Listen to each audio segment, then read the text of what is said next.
Evening. I'd like to welcome everyone to Grantsville Elementary School for our January 17th regularly scheduled Board of Education meeting. I'd like to thank you for coming.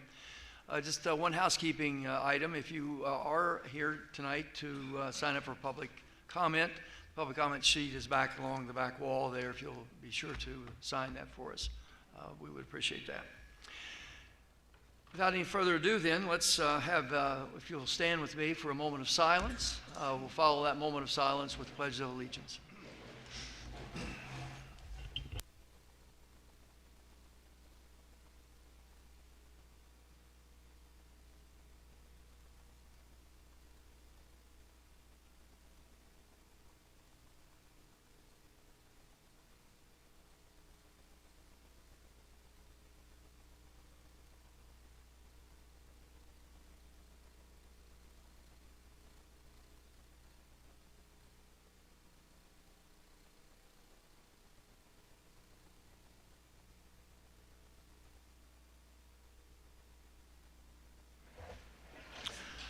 Earlier this evening, we did have a swearing in of 3 new board members who were just elected for the upcoming 4 years. Dr. Paul, Mr. Glatfelty, and Mr. Heimbaugh is our newest member on the board. I will now take the approval of the agenda. Motion for such? So moved. Second. So moved by Jason, seconded by Dr. Paul. Discussion? Those in favor of the agenda presented, signify by saying aye. Aye. Those opposed, nay. And the agenda is approved. I will take a motion for the approval of the consent agenda. Motion to approve the consent agenda. By Dr. Paul, Second. seconded by Jason. The consent agenda does have a motion and a second. Those in favor signify by saying aye. Aye. Those opposed, nay. And now the approval of the December 13th, 2022 public session minutes. Are there any corrections or additions? Hearing none, I'll take a motion. Make a motion. Motion by Dr. Paul. I think Rodney beat you. Motion by Mr. Glatfelty. Seconded by Dr. Paul. Discussion? Hearing none. Those in favor of the approval of the December 13th minutes, signify by saying aye. Aye. Opposed, nay. They are approved. And now, Madam Superintendent, the closed session summaries and announcements. Okay, the Board of Education met in executive session on Tuesday, December 13th, 2022 at 3:06 p.m. under Authority 3-305 of the General Provisions Article of the Annotated Code of Maryland to discuss the following items. Review of executive session minutes, personnel topic pursuant to 3-305B, 1, and administrative function topics. Jason Vansickle made a motion to go into executive session, and Rodney Glatfelty seconded the motion. Final resolution, motion carried with yea votes from Rodney Glatfelty, Matthew Paugh, Monica Rinker, and Jason Vansickle. Jason Vansickle made a motion to approve the executive session agenda, and Matthew Paugh seconded the motion. Final resolution, motion carried, yea votes from Rodney Glatfelty, Matthew Paugh, Monica Rinker, and Jason Vansickle. The topics discussed in the closed session included the following. Executive session minutes from November 15th. Matthew Paugh made a motion to approve the November 15th, 2022 executive session minutes, and Jason Vansickle seconded the motion. Final resolution, motion carried with yea votes from Rodney Glatfelty, Matthew Paugh, Monica Rinker, and Jason Vansickle. Personnel. The board finalized the superintendent evaluation to discuss the process to provide it to the superintendent. The board did not take action on this topic. Administrative function, the board discussed various administrative function topics. The board considered these topics but did not take any action on these items. Matthew Paugh made a motion to adjourn the executive session, and Jason Vansickle seconded the motion. The motion carried with yea votes from Monica Rinker, Rodney Glatfelty, Matthew Paugh, and Jason Vansickle. The executive session ended at 5:55 p.m. Mr. Tom Woods, Board President, Mr. Rodney Glatfelty, Board Vice President, Board members Ms. Monica Rinker, Dr. Matthew Paugh, and Mr. Jason Vansickle attended the meeting. Ms. Barbara Baker, Superintendent, Mr. Brandon Hoover, Board Attorney, Dr. Nicole Miller, Chief Academic Officer, Dr. Jane Wilderson, Director of Human Resources, Mrs. Allison Schweitzer, Director of Finance, Mr. John Hummel, Director of Student Services, Mr. Richard Wazlowski, Director of Maintenance, Facilities, Operations, and Transportation, and Ms. Karen Brewer, Executive Assistant to the Superintendent, attended all or part of the meeting. The announcements. Coming up, January 26th is the end of the grading period. January 27th will be a professional day, will be an asynchronous virtual learning day. That could move if we have snow days between now and then. February 1st is parent-teacher conferences. Schools will be closed. Elementary report cards will be released. February 2nd, secondary report cards will be released.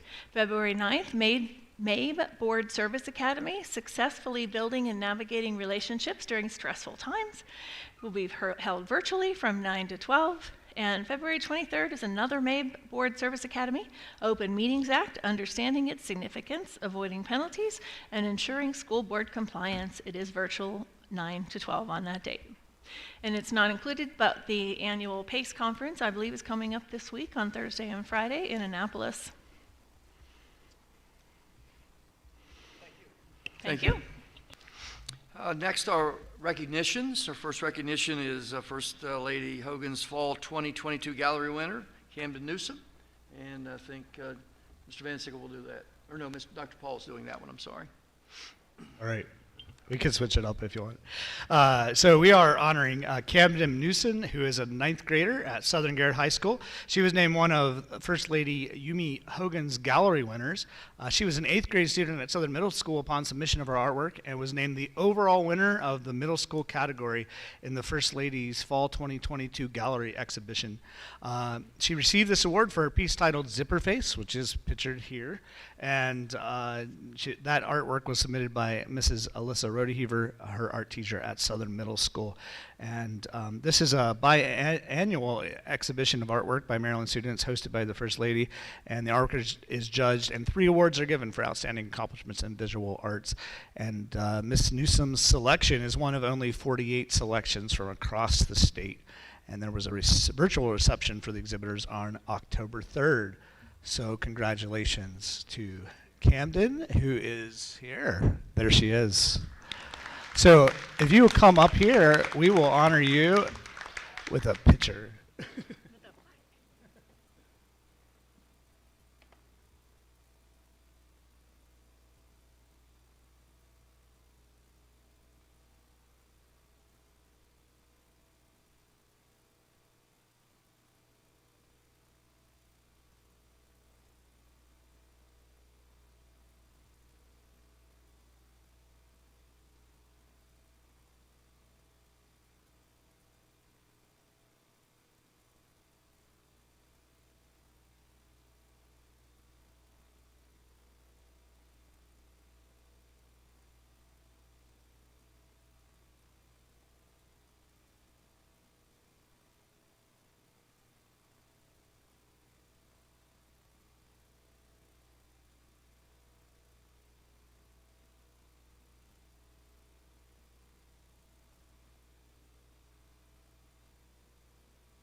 Now, Mr. Van Sickle will present our student artwork. Each year, our Board of Education selects a holiday postcard, or a holiday gift card, I guess, to send out on behalf of the board. And this year's winner was Savannah Snyder.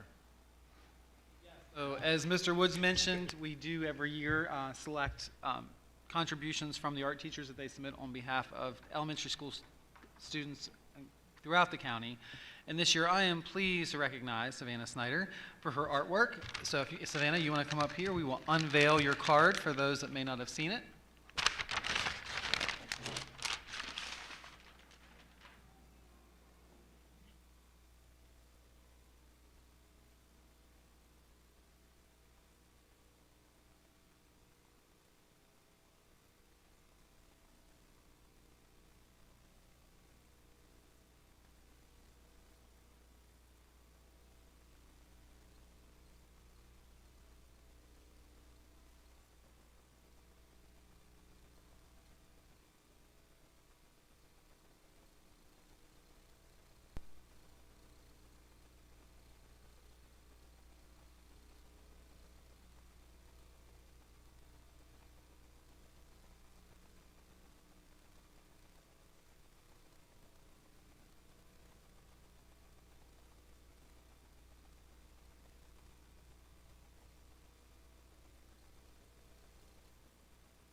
Savannah, that card goes to all of the other boards of education. It goes to all of our teachers. It goes to all of our business partners. So lots of people have seen your card. So congratulations.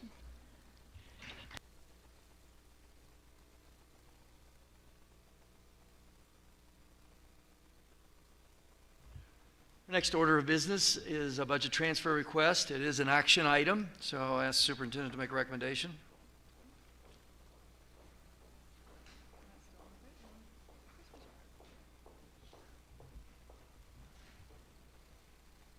Yes, Mrs. Schweitzer will present a budget transfer, and I recommend that the board approve the transfer request. Do we have a motion to consider the budget transfer request?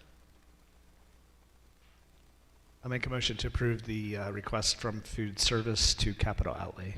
Motion by Matthew, Second. seconded by Jason. Can I have a discussion? So you want to make the presentation, Mrs. Schweitzer?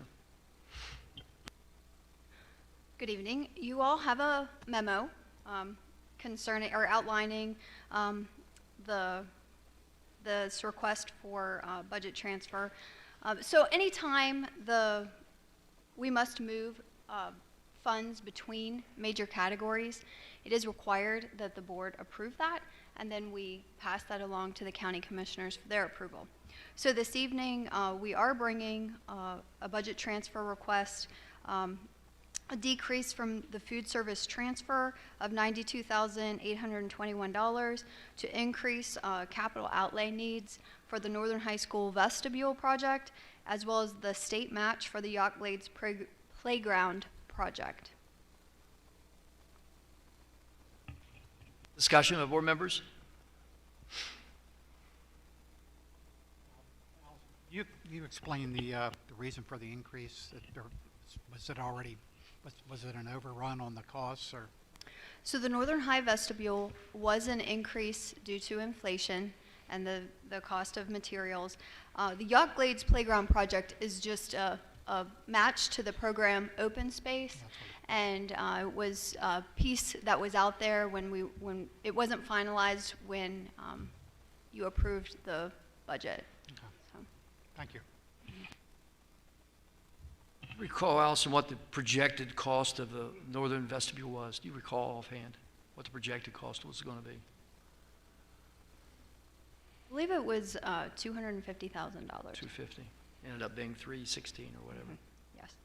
Now, that is a combination of state safety and security grant program funding, the county capital improvement project money, and then now it would be a piece from the... Yeah, I guess my only interest, I was trying to figure out what the inflation amount ended up being percentage-wise. It was a significant percentage increase. Yeah. Okay. Other questions? Yes, Jason. Ms. Woods, any impact to food services based on doing this transfer? No. At this point, the fund balance for food service is sufficient for the transfer really funds their Social Security and healthcare costs. Great, thank you. Questions? Okay, we have a motion on the floor and a second. A recommendation by the superintendent that we accept the transfer as presented. Those in favor signify by saying aye. Aye. Those opposed, nay. And the transfer is approved.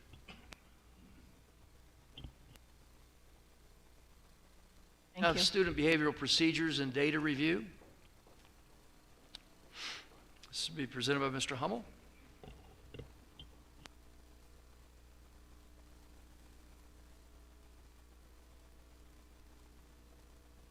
Better? All right, there we go. Awfully close to you guys tonight, so.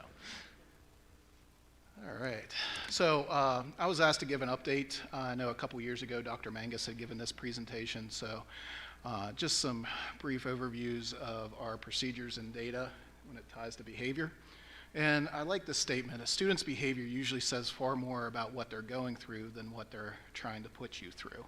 A lot of times we see and deal with what is happening with the students in their lives, and we usually see behavior, but there's usually an issue or something going on in the student's life that is causing that behavior problem that we're seeing or issue. So we'll go through here. This is a slide actually that Dr. Mangus, I thought it would be good to start that, the behavior process. Just like we have for academic, we have a multi-tier structured support system, tier 1 through 3, where tier 1 actually is an overall system-wide that all students get this. Each and every one of our schools is a PBIS, positive behavior school, that we try to encourage things. And it's just not about rewarding kids for doing good. We teach a lot of expectations, set a lot of standards and that of what it means to be a student in our school system.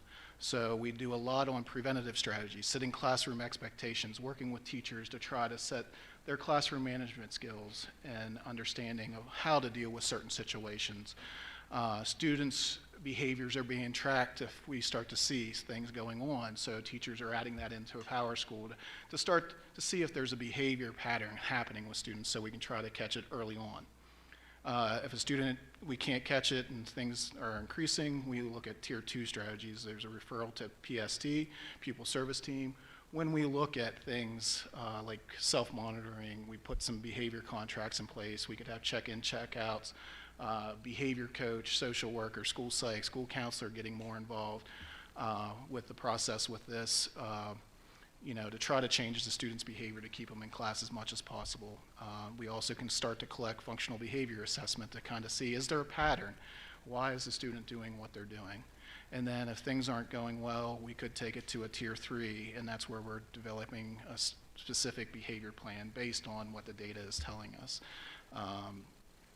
If the function of the behavior is attention or escape, there's different strategies that our staff are trained in, and they're a lot better, and adding the behavior coaches and the BCBAs have definitely helped with that, to understand the language of behavior analysis. Something that I'm not trained in, but I'm learning as I work with these individuals through that process, and we made great strides with some of our students that have struggled the most behaviorally throughout our system over the last couple of years.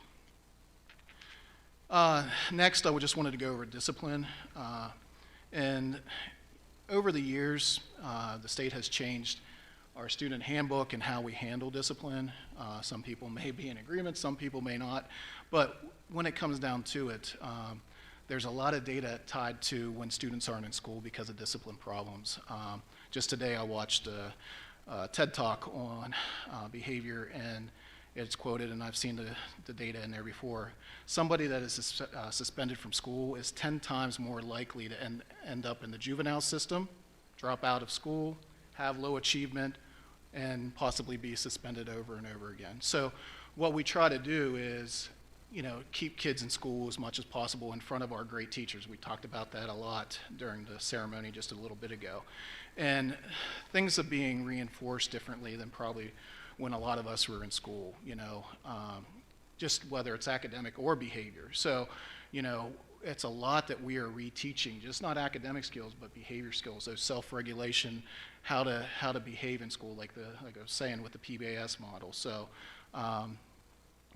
with the data showing that kids are, more likely to enter those things if they're suspended from school, our goal was to try to keep them in school as safely as possible, knowing that if we need to suspend, that's something we can do, but we try to exhaust all different things before we do that. So what you'll see in this data is, and I kind of throw out the COVID years because the numbers are a little bit less there, but our suspension totals have gone down, and I think it's because of the emphasis that our county, the elected board, has done with trying to address behaviors and the behavior concerns with our school.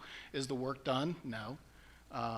As we've talked previously, not only are we dealing with behavior concerns, but also since the COVID pandemic, we're also dealing with a lot of mental health things, and I think they kind of go hand in hand of trying to work with those things. So there's work to be done, but you can see that our decrease in suspensions have happened over the years, which is good because that gives our students a possibility, and we're trying to keep them in school and learning from our certified teachers. When students' behaviors get to a point whenever they're out of control, they become a danger to themselves or others, we do have a couple different things that our staff have been trained in across the county, and that is restraint and seclusion, and I'm going to talk about restraint first. Physical restraint is restricting the student's movement to help them try to calm down. This is something that we definitely try not to do, but we can if needed. And it should be obvious the reasons that we don't want to do it. It can cause trauma to the kid. It can cause possible injury to the kid or our staff. So we try to use a lot of de-escalation, different strategies before we even get to the point where we have to go hands-on with any student. But you can see there what the code says what restraint is. But we do have the ability based on COMAR to protect a student or other person from imminent serious physical harm if we restrain. And you can see the numbers there have gone down over the years.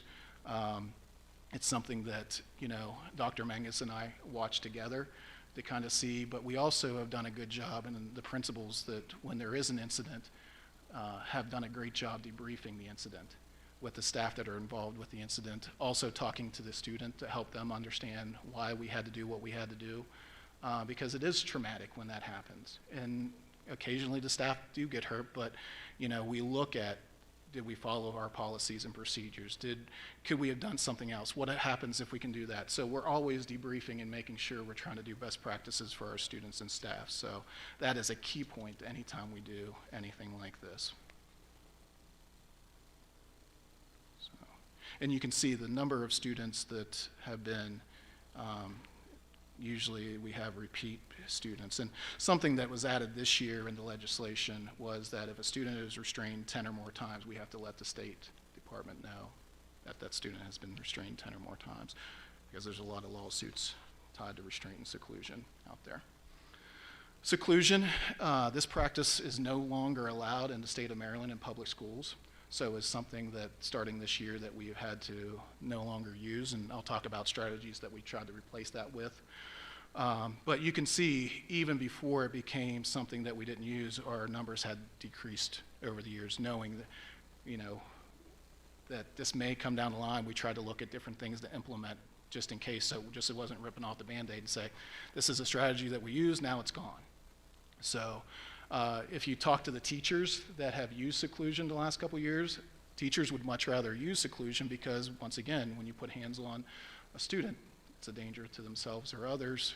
It could happen, but it was being misused and across the state in different places in some areas, so the state decided to ban the use of seclusion. So the biggest thing that I talk to about staff when it comes to seclusion is it doesn't matter how big or small the room is. We could take this room here, the gymnasium. If I lock Mr. Woods in there and hold the door shut and not let him out, it's seclusion. There has to be a staff person with the student at all times, which makes sense. We want to be there with them in their escalation. We don't want to shut them and have them by themselves. So, but that's seclusion, and like I said, it's no longer being used in Garrett County Public Schools. So some of the things that we are doing for intervention and trainings, like I said at the beginning, the behavioral RTI, classroom management, surface management techniques. We do a lot of social emotional, Grantsville and other schools with PBIS, Broadford, Friendsville are all PBIS award-winning schools. They do a lot social emotional, trying to prevent things. We do have the FBAs and BIPs that our staff are implementing. There's a lot of data and collection that go with that to look at those behaviors like I was mentioning before. When we do put a behavior plan in place, we work with our staff to help model and train those implementing it. Like I said, I don't have all the behavior analysis and vocabulary, so I trust those that we've employed in those roles to work with our teachers to try to implement, because they're not there all the time. They can't be in the 12 schools that we have, but they're working with the teachers and the staff, directly working with those students to help them understand how to best implement the strategies that we're trying to put in place. And then our central office people, our itinerant staff that go around, they go in and see, are we actually doing what we're supposed to be doing on the plans? We're doing fidelity checks. And then if we're not, we have honest and open conversations. Here's some things that we still need to try to change these behaviors. Some of the cool things that we've done through grant opportunities and instructional assistants are going right now through registered behavior technicians. It's learning that language, understanding the data a little bit more, why we're doing that. That's through the Maryland Leads Grant. So there's 12 of our IAs being trained in that. Pretty much almost one in every building, depending on the schools, but we try to look at those. You know, we do TBA training, therapeutic behavioral aid, that are working with our special ed kids. ACEs training, a lot of our staff have now gone through that, if you haven't been through that, but it's a trauma-informed understanding where we've been and why some of the things that are happening in their lives. So the ACEs training is good. I'm going to skip therapy dog because my next slide's going to, I know the elected board wanted to know some stuff about how that was going, and Dr. Martz gave me a statement that I'm going to read, and also some pictures. But one of the main things that we added with the seclusion no longer being allowed is the UKIRU training.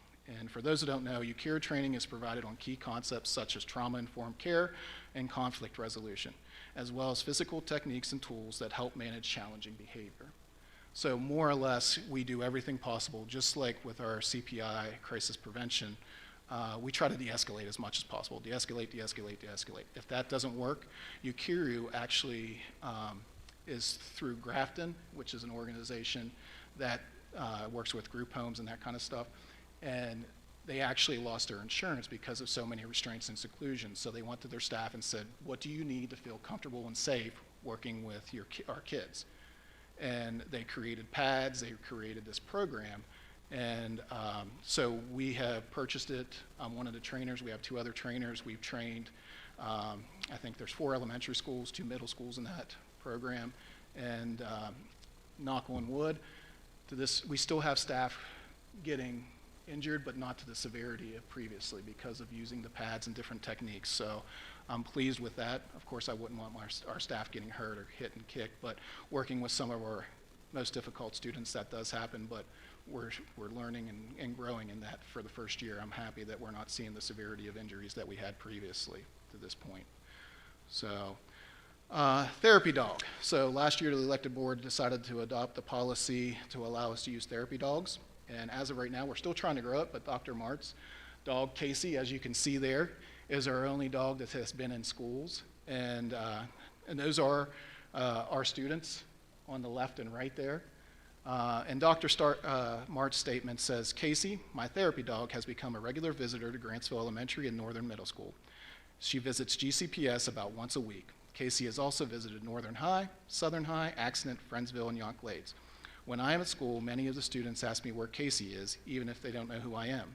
Casey has comforted students who are crying. She has relaxed students who are angry. She has cheered students who are already glad to be at school. Casey has been particular help to our students in the STARS program. She provides a sense of acceptance and attachment, key features in the learning environment. So I'm appreciative of Dr. Martz's, and actually I think she got a new puppy that she's training to be another therapy dog, and we're always looking for more. So if you're out here listening, there is a process that I think it's a great asset for our schools. And I know I've seen Casey in the buildings, and kids just love, and to see a kid de-escalate that's angry with a dog is amazing. So the last thing I want to talk about before I give you a success story is some of the other classroom behavior interventions. It's something that we don't like to do, but I know it has come up in comments and that kind of stuff. When a student is escalated within a whole class, there are some times that we have to remove the whole class. And we do that based on several reasons, but the main thing is for the safety of all involved. As you can see, we try not to put our hands on students. We try everything possible through the escalation process to have the escalated student leave on their own. But, if we would pick up a kid or, all that kind of stuff, they're probably not going to go willingly. So then, we're possibly into a restraint, and we don't want the other kids in the classroom seeing that. So you can see there, back when I pulled the data, it was 60 days of school. On the elementary, there were 27 times that teachers had and the principals had to remove students from the classroom because of escalations. It was asked, those 27 occurrences throughout the buildings, there were 8 different students to make that number happen. So we had some students that had multiple times that those classrooms had to be exited. Appreciate the additional data. So if it was 8 students, it was the same 8 classrooms, I'm assuming, that were impacted as well then? Correct. And, it ranged anywhere probably from 20 to 30 students in those classrooms, and I can give you more specifics on that if you need. So, sorry, just for clarification, so it's 8 students that the issue happened with, but how many times did the rest of the class get impacted by that student? Well, it's different for each school. Yeah. So, I have that broken down, but I think if I gave you each individual total, it would probably tell you more information than probably what we want to share publicly in schools and that kind of stuff. But there are some that, for confidentiality and their Understood, but I protection. think what I'm trying to get at is, I want to see if we have a specific class at a specific school that's getting impacted more than others. Yeah, and that's what Because we're as looking. we get complaints from the public or concerns of the public, that's where their concern is coming from, because they have a class that's getting impacted. Yeah. So And I we have need that data, specific- even if it's an executive session, we're going to need to have that data. And I have that for you, and at Perfect. our next ANS meeting, I'm gonna ask the administrators to fill out a form anytime. Whether, and see, and that's the thing, there's been times as an administrator before, medically, that we've emptied a classroom. And I'm asking for duration and all that, and the student's impacted. So we can track that to see, do we need to push in for more interventions to look at how we can do that? Or we've seen a pattern with the student that we need to put more interventions in for that student as well, so, but we're collecting that, yes. Yep. So, and when the students are out, I mean, we had one that was only like a 1 minute, 2 minute. And one thing that I want to emphasize is, even when the students are taking, the whole class is taken out, instruction continues. The teachers do an amazing job going to a different environment and that kind of stuff. They may switch their schedules around. They may give a bathroom break depending on where they're at in the day. And I know it's not the same as being in their normal classroom. And we've looked at that, but you know, they do a good job of transitioning. And that's what, one of the main things that when I'm talking to the principals, you know, tell me how much instructional time is being missed. And a clarification, so we're guaranteeing that instruction always continues whenever they're removed from the classroom? Because I think some of the feedback we're getting as board members is that's not always the case. I would say would it be immediate? No, but I think they transition into continuing instruction as soon as they can. If, I mean, you're picking up, let's say 20 students to go to another, you know, it's gonna take them the time to get So settled. what if I'm in science class and I take my class to gym to exit the classroom? I'm assuming science class doesn't continue in the gym probably as easily as it would in a classroom setting. Definitely not, but they can continue with the instruction, or they may punt and say, we're gonna do some recess now, and then we're gonna pick up the science lesson later on. They have the flexibility to do that. And like I said, I know some talking to them, they may just go straight to a bathroom break. Let's go to the bathroom. If it's 10 minutes, then it's 10 minutes. And, you know, sometimes it's longer to get the kid out of the classroom that's escalated, and sometimes it's real short that they can come back in. So I wouldn't say it's immediate, but we're gonna start tracking that too, how much instructional time is being lost. Great, perfect, thank you. Yep. So the last slide here, and I know Dr. Mangus used these statements, you know, we teach how to read and write, you know, what happens when they're not behaving, you know, do we punish them or should we teach them? You know, over here, I've used the iceberg analogy a lot. You know, behavior is a communication. Students and even adults with our behavior sometimes, we communicate, whether we're angry, whether we're sad, happy, whatever. You know, it's working with those and understanding. And one success story that I'm, you know, so proud of our staff on is last year at this time, there was a young man that was really struggling with behaviors. You know, the staff continued to work through the plan, a lot of the things I discussed, working with the parents, working with community resources, and through the perseverance of everything. It was one of our star students.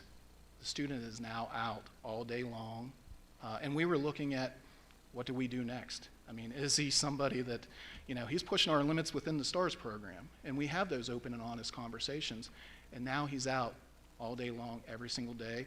He's back on a regular bus and everything else. And, you know, one of my big things is, you know, and I've worked a long time, group homes and that kind of stuff, and working across the state with community or resources and everything. You know, Garrett County doesn't have a lot of the resources, but the state of Maryland doesn't have a lot of those resources that we used to. So the more capacity we can build within our school system to keep our students with us, the better I think it is. And it's difficult because we don't want these types of behaviors to happen, but to see the success stories that we've had, and he's just one of them. If I step into the STARS classroom to show you the data of the progress our students are making in that classroom, those classrooms, it would be mind-blowing to you, you know. And it's a perfect environment for what we're trying to do with them, and I appreciate the elected board and you know, the staff that show a lot of dedication working with our most difficult students, because it's not easy. And I'm sure there's times when they go home wondering, you know, what's tomorrow going to hold, but they come in and they continue to love on our kids and do their best possible, and they're making a difference. So But I guess I'll open it up for any other questions. Yeah, questions? Mr. Hummel? Any other questions? Thank you, John, for the information. It's great information. I know that the job is difficult every day. Been there, done that in my lifetime. I know how difficult it is. It is tough. Thank you. Thank you. I think we're going to go ahead and go to public comment since we're approaching 7 o'clock. I think we do have several people who have signed up. Garrett County Board of Education is pleased to receive comments and ideas from our public pertaining to the policies, procedures, and/or practices of the school system. We ask that comments be limited to a maximum time of 3 minutes per individual, unless otherwise considered by the board president. There will be no discussion or action taken at this meeting, but may be considered at a future meeting. Issues that are specific to the individual employees should be referred to the immediate supervisors for appropriate consideration and review. Rude, slanderous, or threatening remarks or other behavior that is disruptive or interferes with the order of the meeting will not be permitted. Our first speaker is Linda Bradley, and she would like to talk about school closings. Linda, we will put your time on the board so that you can know what you have. Thank you. My name is Linda Bradley, and I am here tonight to talk about my concern about the future of our schools, specifically Swan Meadow Elementary. I know I only have 3 minutes, and I've already turned in my documents over there because if I were to read everything, it would be far more than 3 minutes. Last Wednesday, I attended a meeting of the Garrett County Committee that was formed to address issues of diversity, equity, and inclusion. This applies to all citizens, those of a different race, those with different abilities, those who speak a different language, and it also should include the concerns of our students of a minority heritage or culture. I urged the committee to speak to you, the school board. In brief, the diversity of county schools is most demonstrated at Swan Meadow. With 60% of the school population being from the Amish or Mennonite heritage, it is by far the most diverse. It has been stated by reputable sources that if Swan Meadow closes, most of these families will homeschool their children instead of transferring them to another school, and that will make our schools even less diverse than they are. Also, homeschooled students will likely not be afforded an equitable education just because of the different curricula that might be used or the families who have different qualifications, etc. Inclusion also will decrease if Swan Meadow closes because the school system will become even more homogeneous than it is now. And with all the emphases on diversity, equity, and inclusion, I think it behooves Garrett County to note the impact in these 3 areas that the closing of Swan Meadow would have. Cost effectiveness. I don't have time to read any of my statistics or facts here. However, I have just received tonight a list of about 80 schools in the state of Maryland who are the K through 8 model, which might be an alternative to what we might be doing here. I also have a list of, oh yeah, here we go. A list of websites and podcasts and articles that talk about small schools and how they can be cost effective. And I urge you all to continue to look at this instead of just going with probably what is the decision that is probably going to be inevitable. So I urge you to seriously consider all the testimony that you have heard in the past many months. Please contact the county DEI committee because they said they might want to look at this further. Please look at the 2019 report that the commissioners recommended to save small schools. And please consider the K through 8 model because our students, our families, and our county itself will be affected negatively if we continue to close our community schools. Thank you.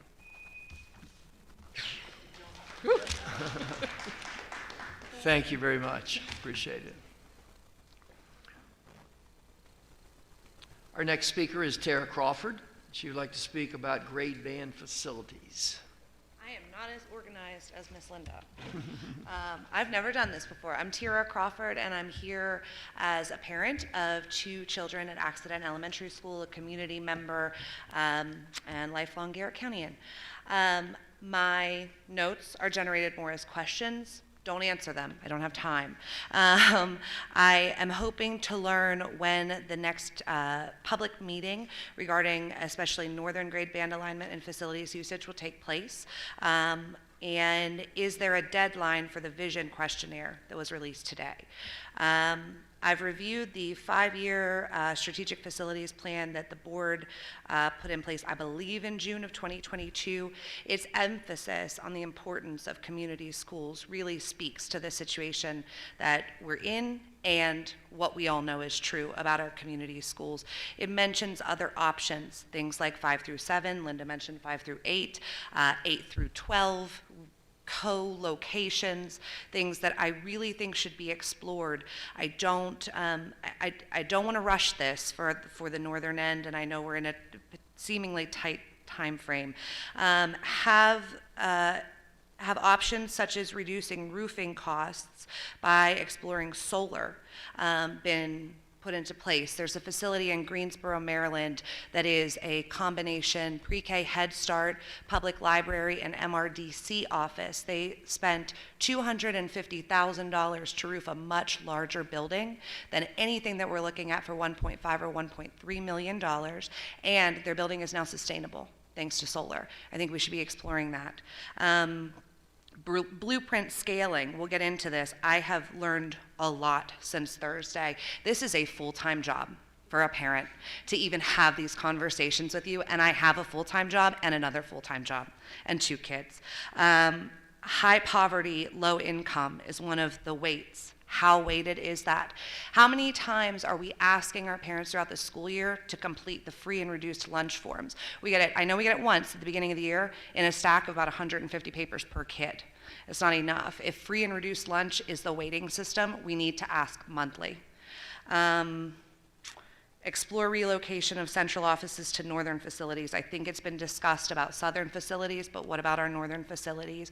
And in the 5-year strat plan from June 2022, I'm guessing, it mentions a $67,000 cost plus or minus for the central office in the triple net lease because of maintenance costs. So we can convert that $67,000 to about $1 million over 30 years per that strat plan. But what happens to the loss of, if we won't also in the future have to account for those maintenance costs, so central office becomes free, very, very inexpensive if we put it in a facility that we have, and I could go on. Thank you. I will answer your first question. We will present a timeline, a revised timeline later on tonight. Dr. Miller will present that, which I think will answer a lot of questions concerning the timeline going forward the next few months.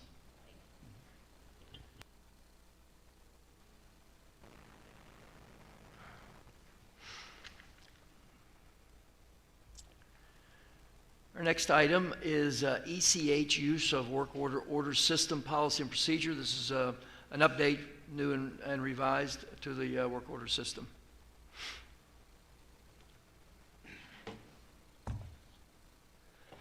Okay, so as you can see, this policy and procedure, ECH, hasn't been updated since the 80s. And I think what prompted the change here was when the maintenance and operations department switched their work order system over to the system that IT's been using for the past several years. And so you'll see a lot of red because it was essentially a complete rewrite because everything's done a lot differently now. It's all driven through a web-based system. There are ways of opening tickets with all the different departments on that side of the org chart. And basically what you're seeing is an explanation of how things are operating now. The system's driven by email, gets automatically assigned or attempts to automatically assign to the appropriate staff person based off of keywords and the location of the submitter. Procedure also goes through what to do if there is some sort of emergency after hours and the procedures to follow there. But essentially you're just seeing the way we do things now. This is a first read. If there are questions from the board, certainly be more than glad to take them now. Let Mr. Gank answer anything you might have. All this data then will be reportable also, so you'll be able to pull tickets by department, what the requests were, that type of thing, correct? Yeah, that was the driving factor between, with bringing the maintenance and operations department over, because they are required to submit a lot of those things to the state. They weren't able to do so in the old system. So, yeah. It's an open source system that we were able to customize and tailor to fit our needs.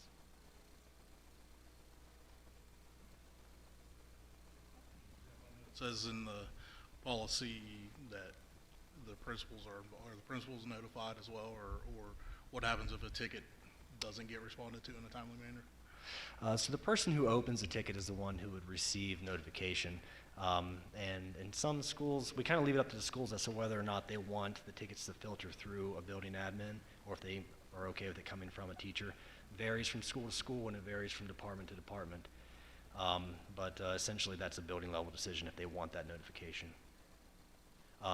As a department head, you also receive notification of tickets that are overdue based off of what we've set up as like an appropriate response time.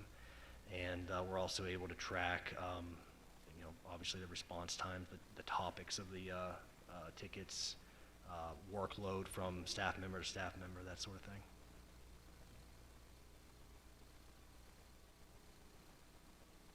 Other questions? Anyone? Okay.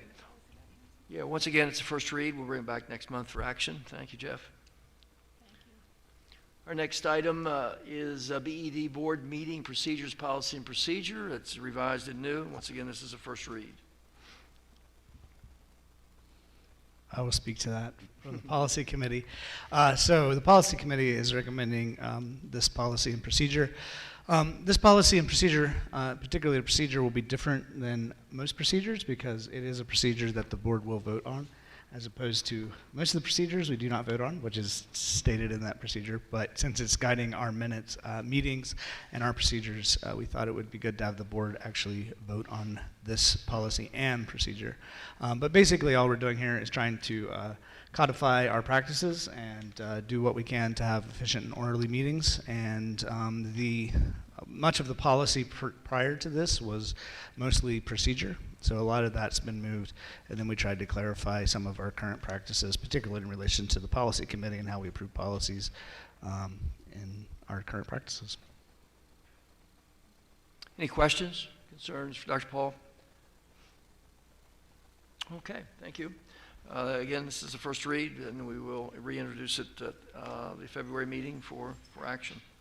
Our next piece of continuing business is Blueprint Information Update, overview in Pillars 1 and 5. Dr. Miller is going to present this, I think, and some of those questions that you had, Ms. Crawford, we hope we'll be answering.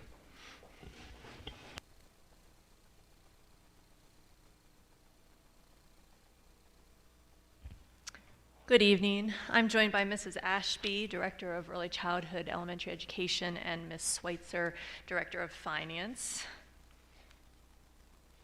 And so before I start this presentation, I would just respectfully ask if we could hold questions to the very end, because we are planning on splicing this section of our meeting out and publicly posting it so that people can see the totality of the presentation. So if it is possible for us to get through the presentation, and then we'll gladly engage in any questions, and that'll just make it cleaner for our public presentation when we post it on the board. So tonight we are doing a blueprint information session for the board and the public. And by the end of this public information session, we hope to have shared a brief history of the blueprint for Maryland's future, provide an overview of the 5 major blueprint policy areas, which I know we've done before, but we're just reestablishing the stage here, and then review the blueprint accountability structure. From there, we're going to take a closer look into Pillar 1 and Pillar 5 goals and current committee work, and then discuss the blueprint implementation plan timeline. So this is a very Cliff Notes version of the history to the blueprint. It was established in 2016 with the establishment of the Commission on Innovation and Excellence, which you'll often hear is referred to as the Kirwan Commission. And I have to remember to use my clicker. There we go. And then we will have 4 other legislative sessions after the Kerwin Commission started. You can see there's been one every year where a House bill related to the blueprint has been passed.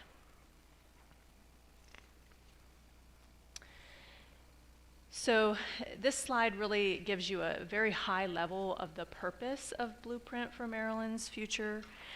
And it really is designed to transform the Maryland educational system from early childhood all the way through secondary education to enable our students' performance, to ensure students receive a world-class education and the best education possible that is competitive to education across the globe.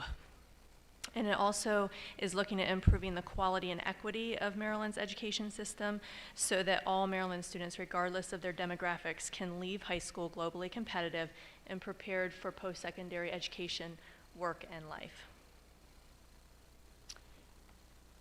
Within the blueprint, there are 5 overarching policy areas. They're often referred to as pillars. You can see the pillars here: early childhood education, high quality and diverse teachers and leaders, college and career readiness, more resources for students to be successful, and governance and accountability.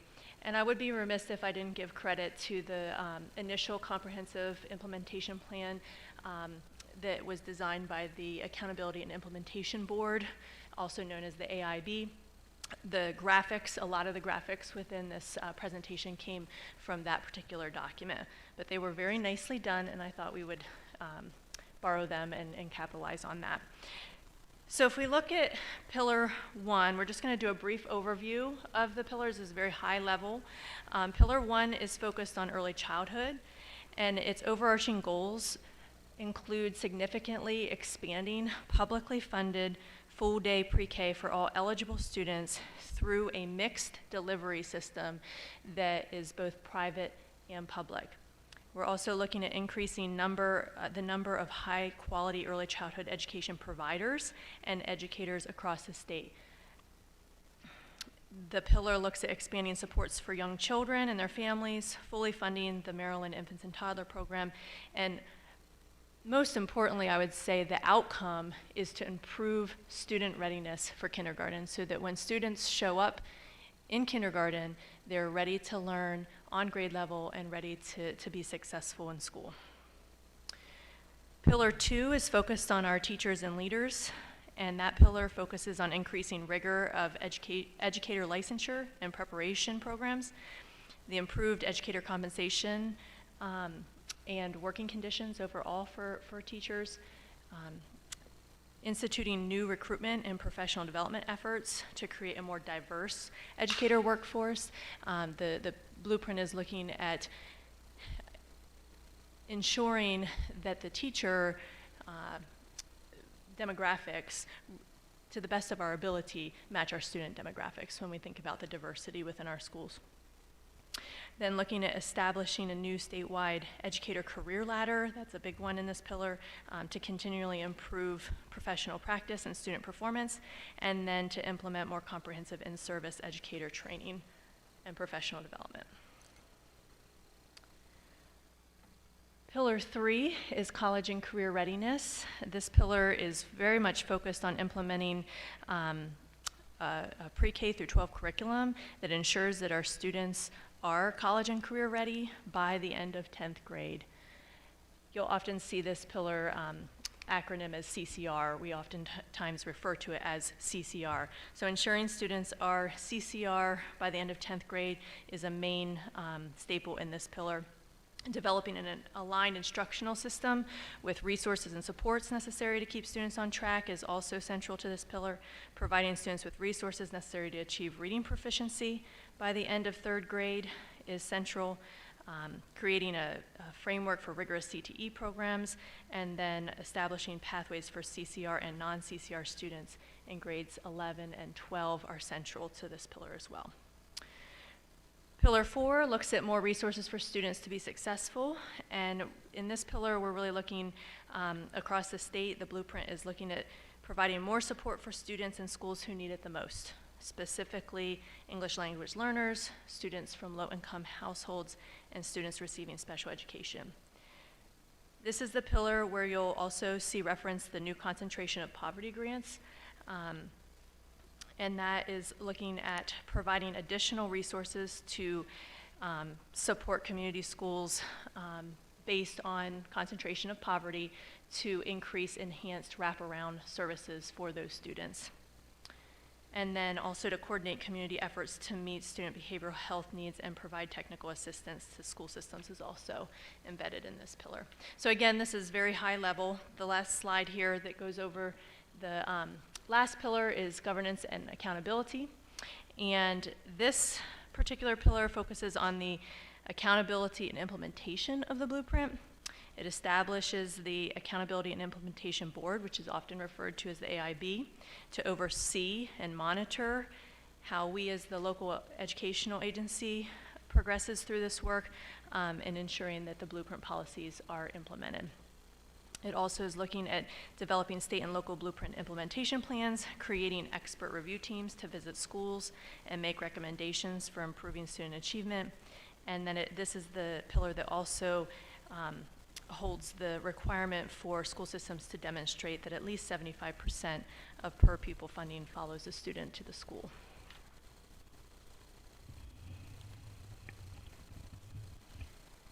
I'm going to talk about Pillar 1 a little bit. So the first thing we have is our committee. And I want to bring up some of the people involved in that because they play a very key part in that. And our committee started last year and we've added new members due to the recommendations. And it was very good to have the new people on board. We have a principal, our supervisor of ELA and social studies, different teachers.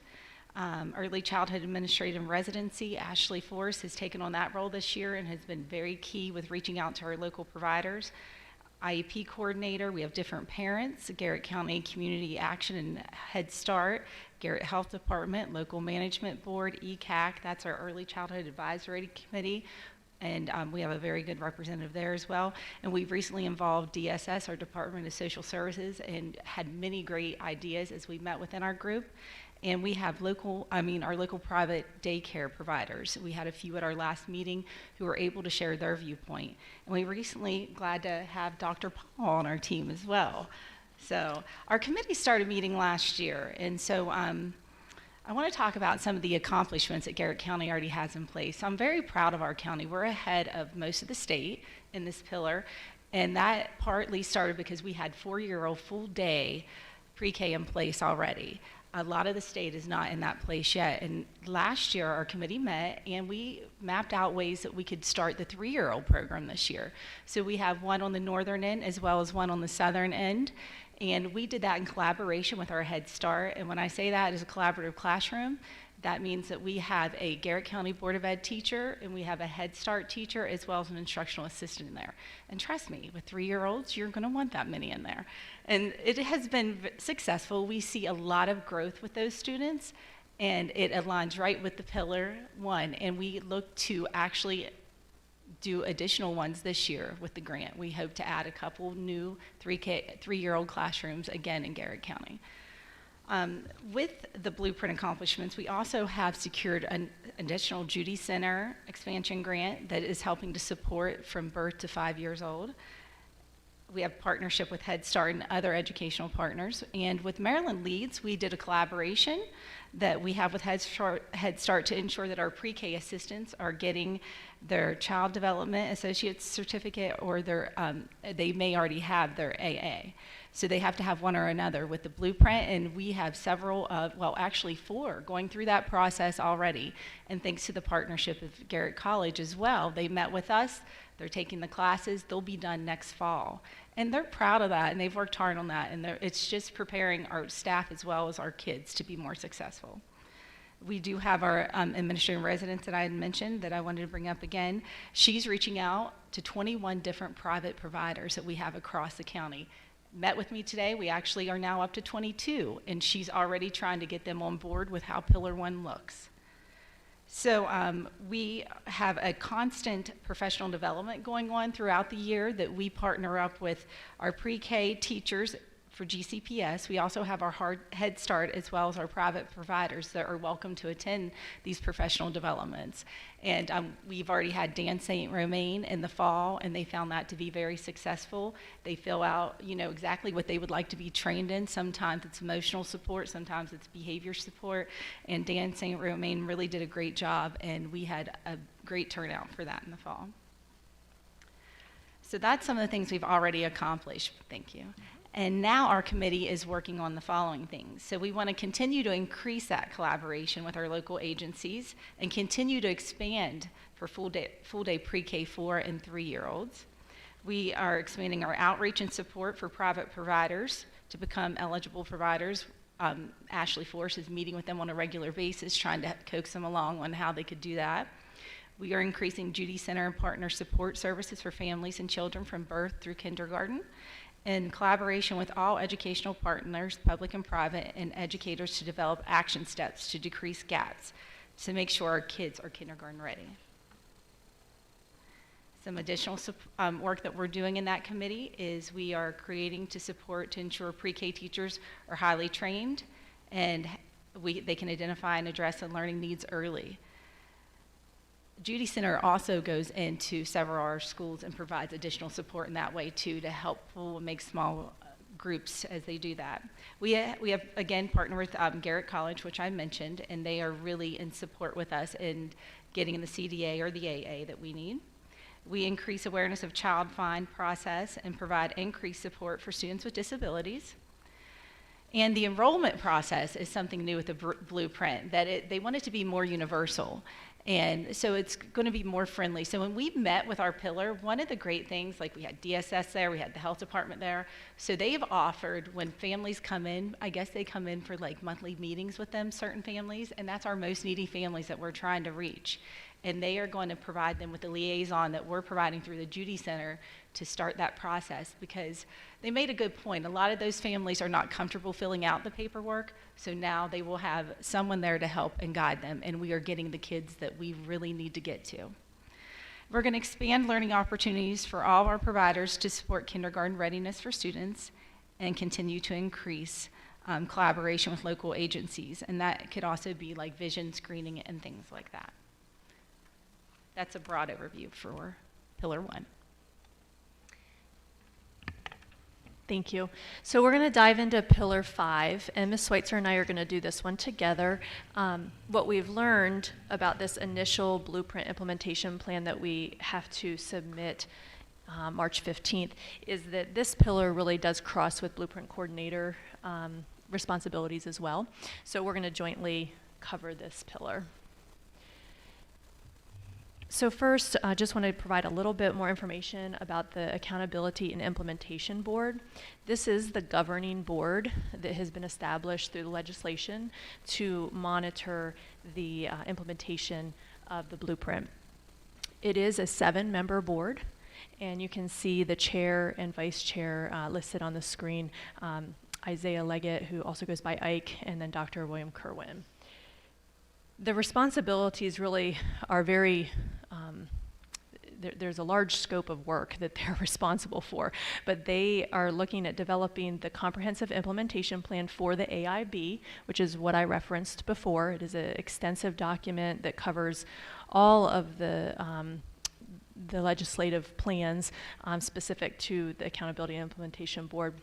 They also are in place to really pursue the interagency coordination, to have higher education, working with workforce development, working with local educational agencies. So they have the authority and support to really try to get all agencies to work together in cooperation towards a common goal of implementing the blueprint. They also are looking at monitoring and reporting on the progress of the implementation of the blueprint. They'll be setting the outcomes specific to the blueprint, and they'll be reviewing and monitoring the use of funds from state and local governments specific to blueprint implementation. In the presentation, we did link the AIB website. I will just share with everyone that that website has a wealth of information on it, and I would encourage you to explore that if you're looking for more information about the AIB. They have been meeting extensively they as in the AIB board, with various virtual opportunities for stakeholder engagement going all the way back to May, as they've been kicking off their writing of the AIB Initial Comprehensive Implementation Plan. And on this slide, you can see all the many work sessions that were implemented in order to create that document. The first link that you see on the page is the official AIB Initial Comprehensive Implementation Plan. It was voted on in December of 2022, and it is very extensive, but it is laid out in a way that is it's easy to navigate. So it is long, but you can navigate it fairly easily. The other two links on the page is just sharing with the public the local education agency blueprint implementation template, which is the template that we have to complete for the March 15th submission, and then also the criteria for success that will go along with evaluating our plan. So the work in this area has largely been focused on the actual development of our local implementation plan. So we've been spending some time with that, looking at our committee structures, ensuring that we have a wide variety of stakeholder involvement in our committees, and really engaged in doing this work. And then we're obviously looking to expand beyond that. We are investigating the project management, so I'll show you later a project plan that we're using to monitor the progress of the writing components and the seeking feedback sections of the plan.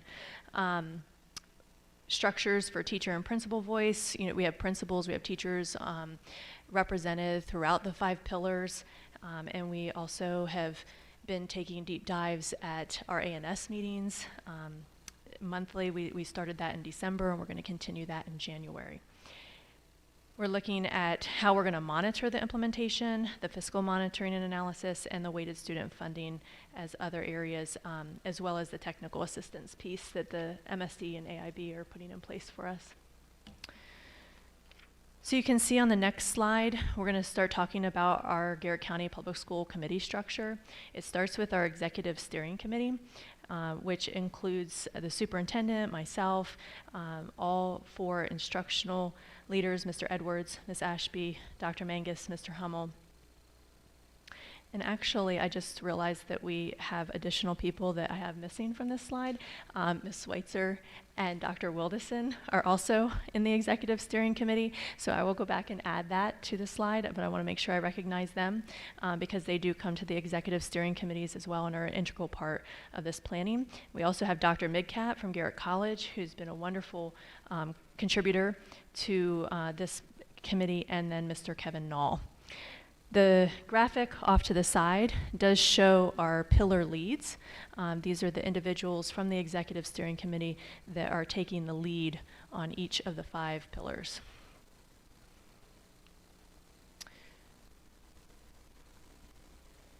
Pillar 5 committee membership, you can see on the screen now. It's led by Mrs. Schweitzer, and then we have Dr. Wildison, Mr. Scott Weeks, Director of Finance for the county. Mr. Glotfelty recently joined that committee and has been working through MABE, so that has been a definite added value. Mr. Gank, Director of IT, Mr. J.R. Kearns from Garrett College, and Mrs. Ashley Glotfelty, Staff Accountant, and then of course myself. So this is just a picture snapshot of our Blueprint Implementation Project Plan. In this Google spreadsheet, we have a tab for every pillar, but then within the tab, every question is accounted for and the criteria for success is accounted for. And then the pillar leads are going in to assign responsibility for those for particular questions so that we can monitor who's the lead on a particular question, what's the progress look like, and what other contributors are adding to that written work. We do have our major committee, our executive committee, and then our pillar committees, but we also have a number of subcommittees, and those subcommittees are integral to the final work This pillar also takes a very close look at our stakeholder engagement. We've already talked about some of that with our committee work in our subcommittees, but we also launched last week our one-page infographics for each pillar. So far to date, Pillar 1 and Pillar 2 have been published. I'll have to give credit where credit's due. We definitely, each pillar lead provided content for these, but Mark Green was the mastermind as far as the development of the graphics and making them look very professional. So we thank him for that. And we have Pillar 3 and Pillar 4 coming out this week, and then Pillar 5 next week. Again, these are just high-level views of the outcomes and the goals of the blueprint, and then the current focus of our committee work that's occurring right now. We're also on the cusp of launching our virtual blueprint information series for staff, and those will start on Mondays weekly starting January 23rd. You can see the pillars. We're going to cover each pillar, not necessarily in order, but each pillar will be covered up through February 27th, and they'll run from 3:30 to 4 on Mondays. They'll cover the pillar goals, expectations, and current committee work. Sessions will be recorded, and thereafter, once we present to staff, we will be posting them on our GCPS website for community stakeholders to view as well. And we will be including an electronic form to solicit feedback from both staff and community. And then, of course, we have what we're doing tonight, the blueprint information sessions. So tonight we did a overview to reset the stage of where we're at with the blueprint, and we did a little bit further analysis of Pillar 1 and Pillar 5. Next month, we will come back to look more closely at Pillar 2, 3, and 4. And then in March, we will share summaries from the draft implementation plan. As I said at the beginning of this presentation, we are going to clip this section out of our recording and post it on the website for stakeholders to view. And with that, I'm going to turn it over to Ms. Schweitzer to talk about the funding implications related to Pillar 5. Thank you. So as we get back to talking about Blueprint every single month now in our board meetings, we're also going to be talking about our revenue every single month for a couple months. So we're gonna hit it hard with this weighted student funding, and under the blueprint, it is required that Garrett County Public Schools must budget, monitor, and report per pupil, per school, per program. This is not a requirement, or this is not negotiable. It is a requirement. So we are changing a lot of our processes internally, as well as at the state level, for all of us, all 24 LEAs, to meet this requirement.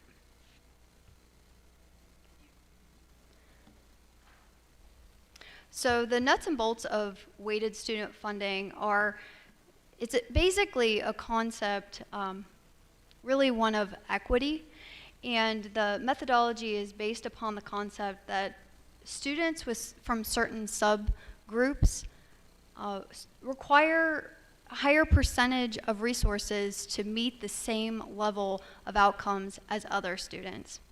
So the way it works is it starts with a base per pupil amount, and in the state of Maryland, that's called the foundation.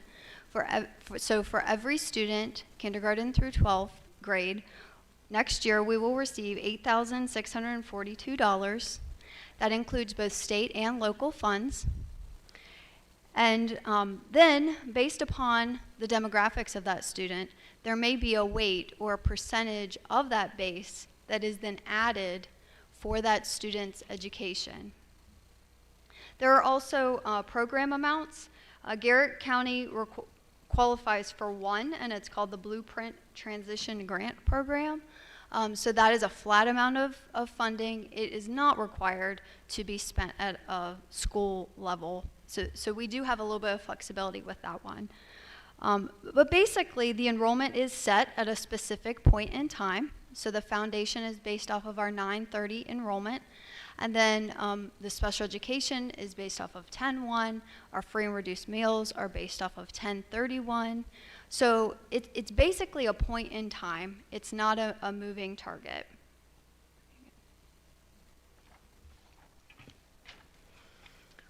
So we have a graphic here that demonstrates kind of the amount of funding per student, both at the state and local level.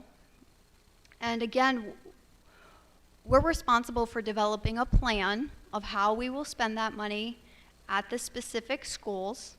And then we're required to monitor it through the budget process while we're in that budget year. And then when the year is over, we're required to report on it. And we have to prove that 75% of those program revenues were spent at the prospective schools on the allowable costs for each program.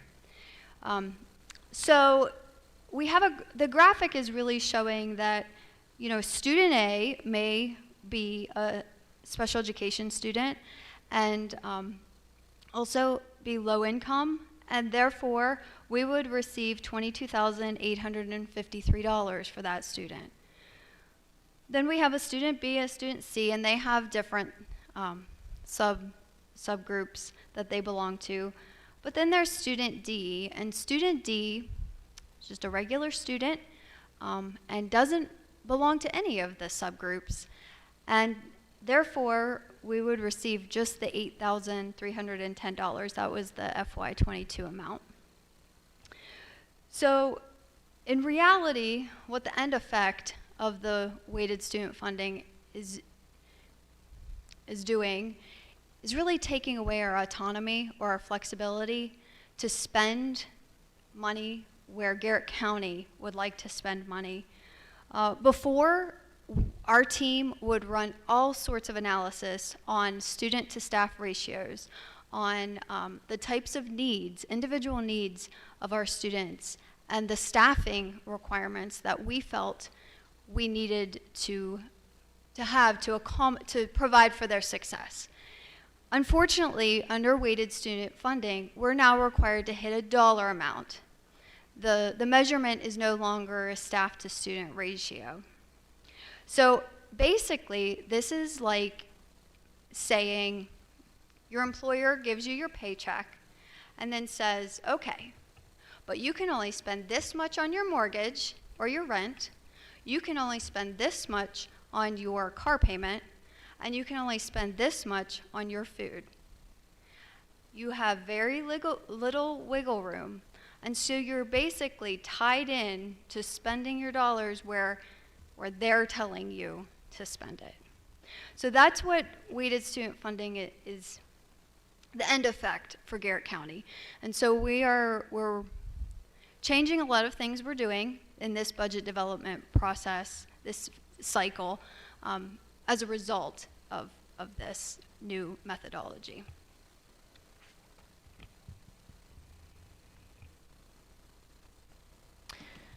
Okay, so we're going to take a look at the Blueprint Implementation Plan timeline. So our plans are going to be due in 2 submissions. There's a first submission and then a second submission. The first submission accounts for the first 5 years, and then the second submission, the latter 5. However, the first submission will be submitted in 2 phases. The first phase is due this March 15th, 2023. That will cover last year, this year, and next year. And then as soon as that plan is submitted, we will immediately launch work on phase 2, which will include the subsequent years, FY25 and 26. And that will be due in March of 2024. After those 2 initial phases are submitted, then you can see the second plan submission is July of 2027. So right now we're working on the first phase of the first submission. The next step will be the second phase due March 2024, and that's our immediate focus, those 2 submissions.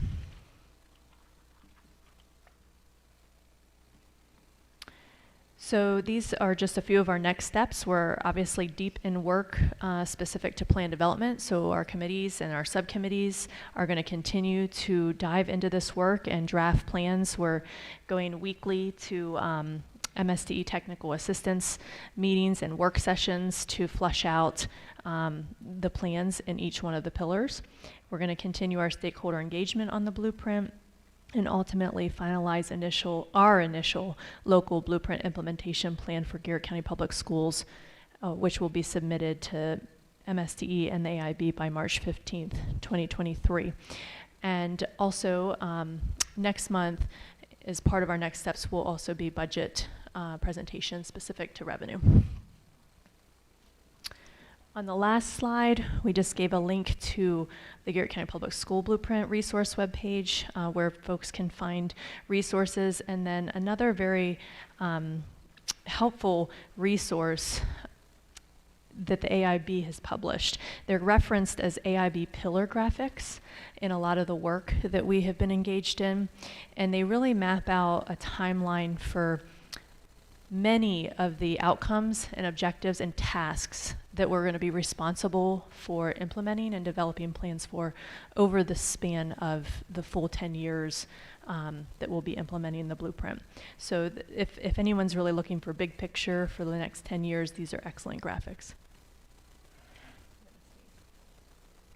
Okay. Sorry.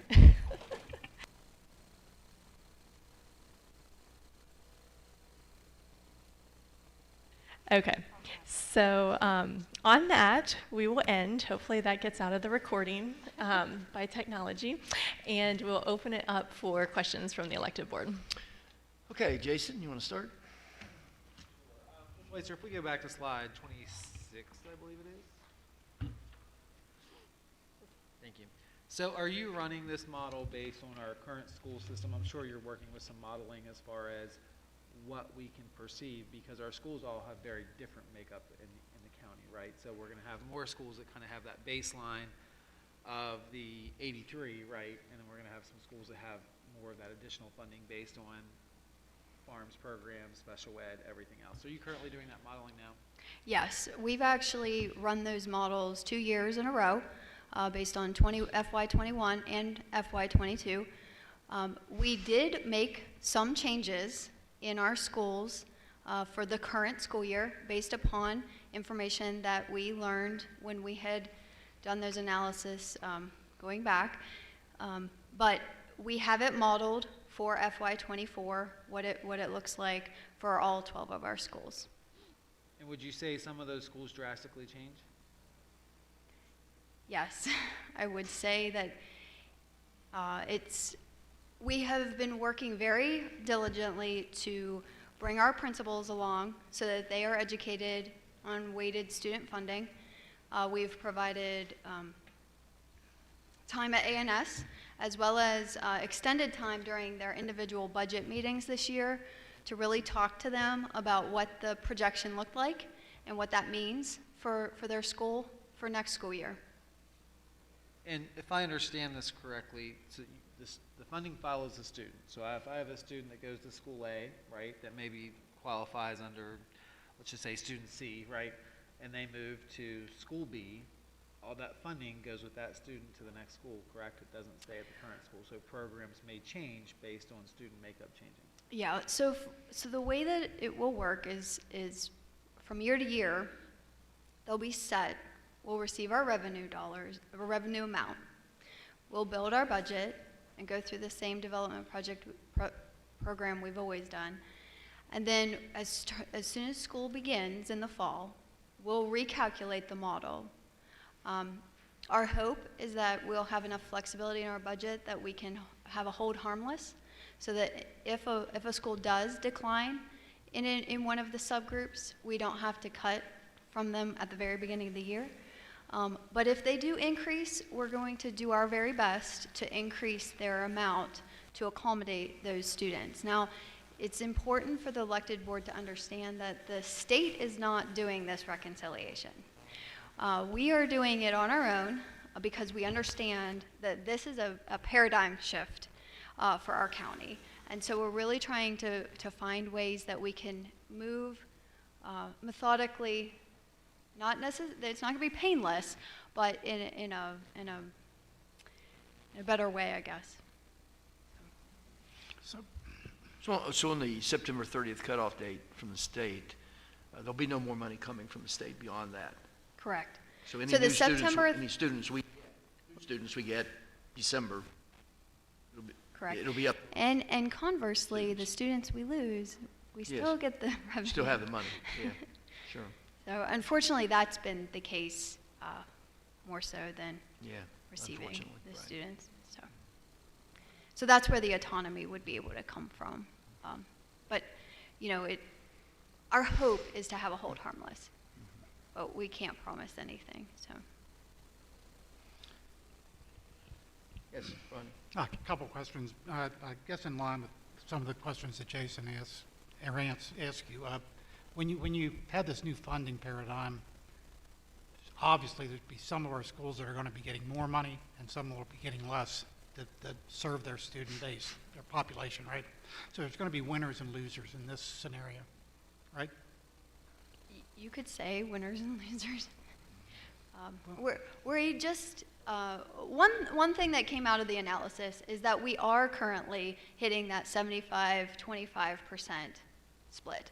So it's really a shift amongst the schools, not hitting that 75% into the schools, which a lot of other school systems do have that problem.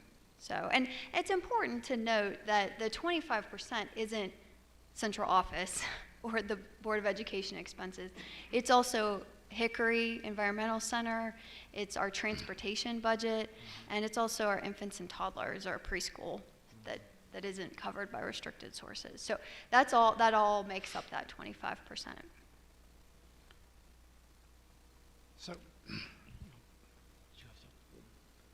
So just talk a little bit about if you only have 3 or 4 students that are say in the C category. If you have 3 or 4 students that are getting the extra funding, how difficult it is to provide those type services for that number of students? It's difficult, and really the English learner subgroup is the one that's the most challenging in Garrett County. We fluctuate between 5 to 10 students. So, the state's like, how did you double your, well, it's 5 to 10, they're spread out. We do have one teacher that is dedicated to serving those students, but that's the most difficult subgroup for us to manage right now.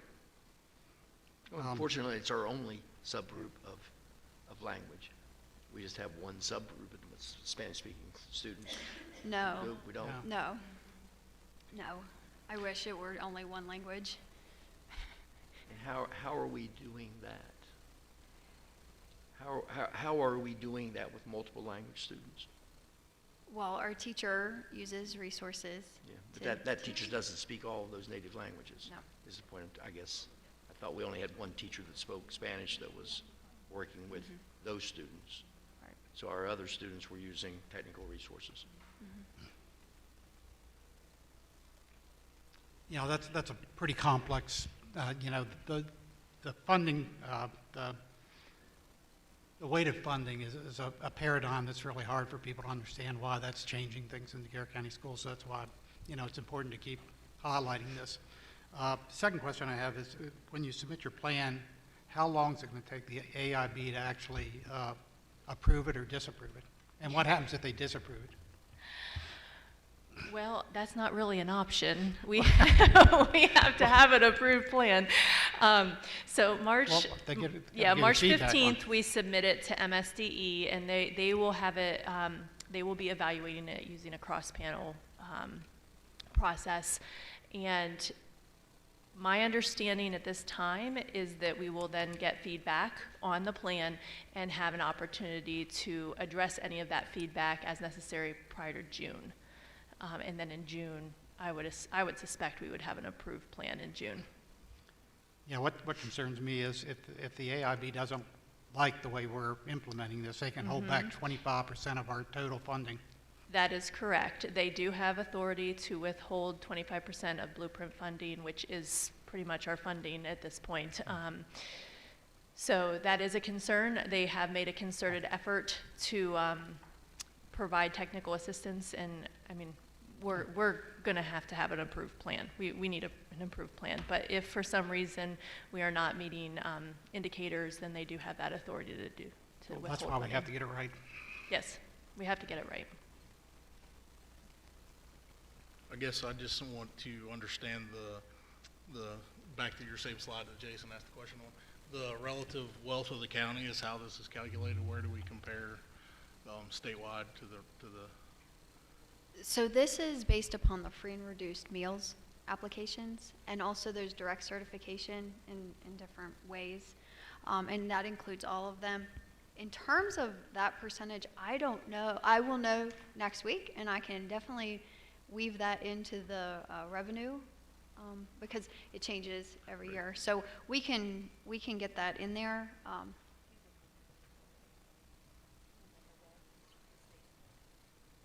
Right. Did you mean the split between the state portion Yeah. and the local portion? Yeah, because I would think as being Garrett County with tourism, we have a lot of secondary or third homes. Yeah, How so does that affect yeah, those numbers? so we will definitely hit that in February, Okay. and we will have our wealth information. Historically, property drives that, and normally our property wealth highly increases compared to the state, whereas like our household income, it is low, but the property outweighs the wealth, the household income. So we will have all that information, and we'll have the split for you all. Okay, thank you. I'm sorry, I wasn't getting. Other questions? Jason? One on this slide, and I'll go to another slide, thanks. So, because it's based on the Farms program, how many Title I schools do we currently have in the county? That's okay. So we have Yawklades, Crellin, Broadford, Grantsville, and Friendsville. 5. So you could make an assumption that those schools could see some additional funding based on families in need, correct? Not that it's the They only have thing a that's higher considered. concentration of students that are identified as low income. Correct, okay. And then the other schools would possibly not receive that funding, or at least as much of that funding, because they have fewer. Not as or- much. Correct, okay. And then, sorry, then to the timeline slide, which I think is next to the last slide. Sorry, right there. Perfect. So within there, and of course, I'm on Pillar 3 committee, so I relate everything to that, right? So Yes. where in here do we start evaluating whether our plan or blueprint is effective? It would be my question, not only for you, but for Dr. Kerwin, of how we determine if this was a successful plan. Right. So my understanding is that the AIB is standing up outcome committees this month that will work from this month through the summer. And right now, the initial plan is collecting a lot of baseline data. I believe that the outcome committees will likely take a look at that along with a vast variety of other data points. But my understanding is that's where some of the recommendations will come to the AIB as far as how we're going to measure the success of the blueprint. And I suspect that that will be in the fall update that the AIB does to their AIB implementation plan. So if you notice on several of the slides, it says the initial AIB implementation plan. That's because every year it is updated or can be updated. And my understanding is that they will be updating it next fall, and it will include outcomes. The AIB is very, very focused on the outcomes and wanting to ensure that we have benchmarks along the way to show that we're moving in the right direction. Are they using the state data for those benchmarks? So I saw that the state board meeting, recent, their last meeting, had some state data available that wasn't drilled down by the county level yet, but the state level. So are they going to be using that data or coming up with their own? So in terms of fiscal data, they are already collecting by school our spending by revenue program, which we did not anticipate this happening in the current year that we are in. So, you know, we're already providing them the baseline. So next year, they're already going to be connecting those dots. Yeah, and I would add that assessments. Right. Yeah, right. So I believe, my understanding is that each pillar is going to have specific outcomes based on the tasks that are involved in that pillar. So one of the tasks is to get to 30% private providers and then 50% private providers as we go along. So there are going to be outcomes, would be my guess, associated specific with that task. There's also an outcome specific to kindergarten readiness. So I'm sure that they will use the kindergarten readiness assessment unless something else is deemed more appropriate. So I think they will use MSDE standardized assessments when it matches the task or outcome that they're trying to measure. Right now, the interim CCR measure for college and career readiness is the algebra math assessment, MCAP algebra assessment, and the English 10 MCAP assessment. That is also being studied. So right now, as I speak, there's a research being done on evaluating the CCR measure, and that is supposed to be complete next September, I believe. So at that point, we'll know, are we still measuring our academics through in order to determine CCR through those two assessments, or is it going to expand to other things, which will definitely make a big difference in how we implement our post-CCR and our support paths at the high school level. Other questions? Before we move on to our grade banding alignment, any other questions? Thank you. I said in executive, there was a very large article this morning in the Baltimore Sun talking about what all 24 jurisdictions are up against and how everybody's complaining and everybody says they can't get this done and that done, how things are changing and this and that. So if you're interested, you could read about how everybody else across the state is facing the same problems we're facing as well.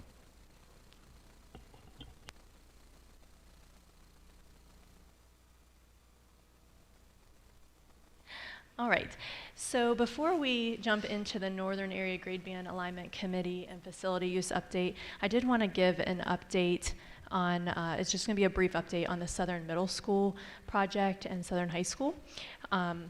As one knows, we have submitted to the AIB the Southern High School and Southern Middle School projects to the IAC.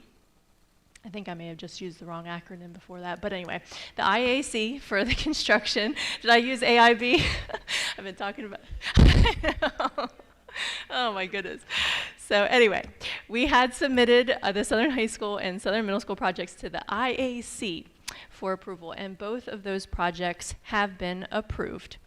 However, since that submission, Southern Middle School funding was deferred, and we have appealed that deferring of funds and are currently waiting for the funding update regarding those, particularly the Southern Middle School project. The funding related to Southern High School was allotted. So going on to the Northern Area Grade Band Alignment Committee. So we have been busy at work.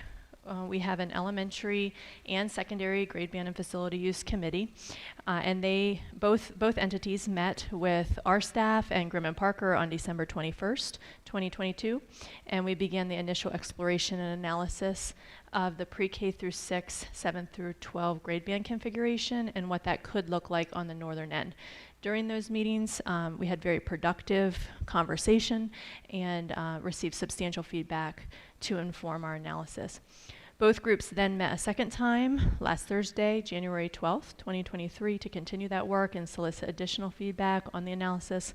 And thereafter, that evening, we did have our Northern Area Community meeting at Northern High School from 6 to 8. And progressed forward, so that's the slide that I was just talking about. I'm making sure I can see all the things at the same time. It's a very different setup for us.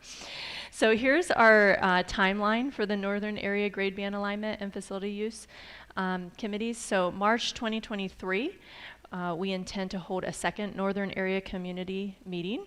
The exact date will be determined and published. And then May 2023, we will be presenting along with Grimm and Parker the presentation to the elected board with the superintendent's recommendation, and that'll be at the regularly scheduled meeting. And then between the May and the June board meeting, there'll be a Northern Area public listening session, and that, again, exact date will be to be determined and published. And then the decision by the elected board will be had June 2023 at the regularly scheduled meeting. So that is the grade band update, and we'll go right into the, yep. Of the next meeting yet?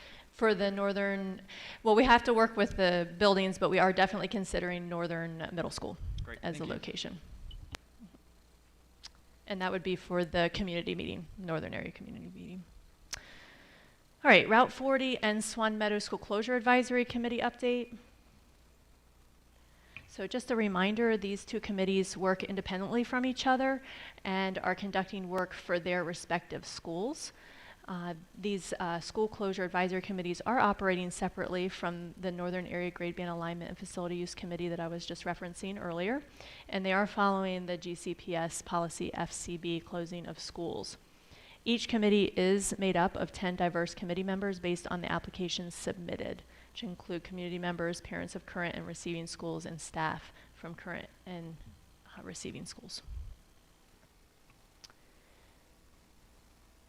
So these committees are charged to investigate and report to the superintendent the advantages and disadvantages of closing the school, and they consider all of the items that are listed on the screen, including student enrollment trends, age and condition of buildings, transportation, educational programs, racial composition of the student body, financial considerations, student relocations, and impact on the community and the geographic attendance area of the school proposed to close, and school or schools to which the students will be relocated, and any other such factors determined by the superintendent or advisory group that are relevant to the process.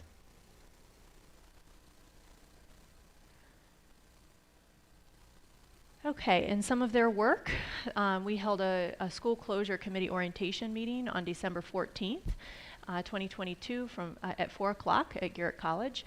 And then both committees have been steadily working. Route 40 has met 4 times, their committee, and their next meeting is scheduled for January 19th at 5 o'clock at Route 40.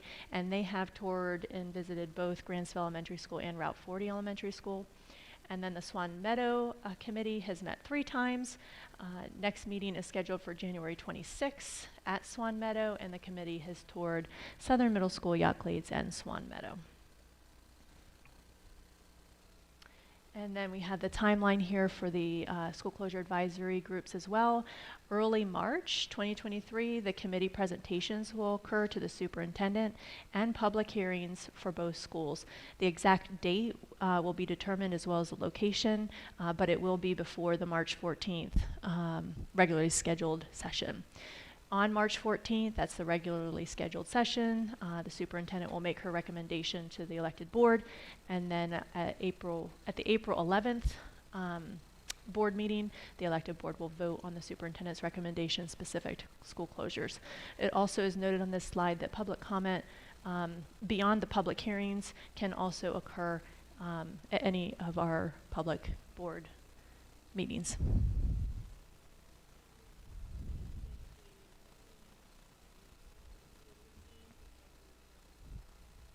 Okay, and we're going to do a dedicated email address for the school closure process, as we have done for the grade band alignment process. Anything else?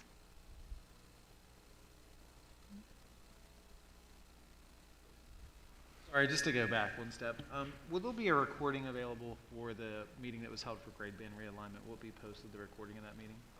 Yeah, we have to go through the process of cleaning that up, but the presentation was, the PowerPoint presentation was posted earlier today along with the press and feedback link, but the recording will also be posted as soon as it's in a postable format. We'll put it that way.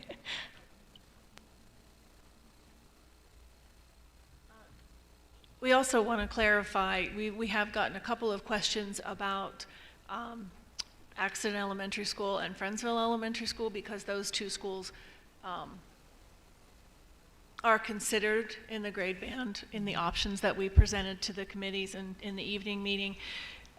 Right now, there are several options that we've presented at those meetings, and the board is considering all of those options. So none of those schools are doing these advisory committees as far as what's in our policy and what's in COMAR for school closures. If and when the board does make any decision on the northern end, and if those schools would be impacted, then we would start the process similarly to what we were doing at Swan Meadow and Route 40. But right now, I know there's some discussions going on that why aren't we talking about Friendsville and Accident? That's mostly because the board is still considering all of their options with regard to the grade band and what that will mean for all of the northern area schools. Thank you. Other questions from board members? Thank you for the clarification of the timeline. And I think that will certainly help the public understand the different two studies. Okay, our next item of business is to set a meeting and date time for 2023. Do I have a motion from the floor? I'll make a motion for the second Tuesday at 4 p.m. Motion by Dr. Paul, second by Mr. Van Sickle, that we meet the second Tuesday of the month at 4 p.m. at site to be determined, usually at the board office, I suppose, but site to be determined. Is there any discussion? Hearing none, those in favor of scheduled board meetings, second Tuesday, 4 p.m. each month, signify by saying aye. Aye. Opposed, nay. And those will be the dates.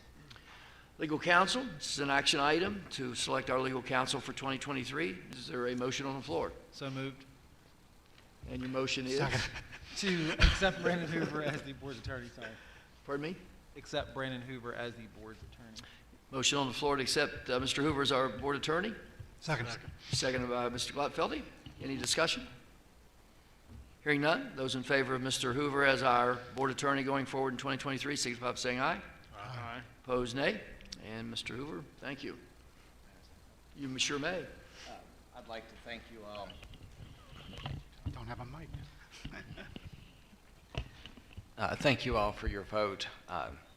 As you know, I take great pleasure in representing the board. I'm a Northern High School 2001 graduate, and I really appreciate this opportunity. So thank you.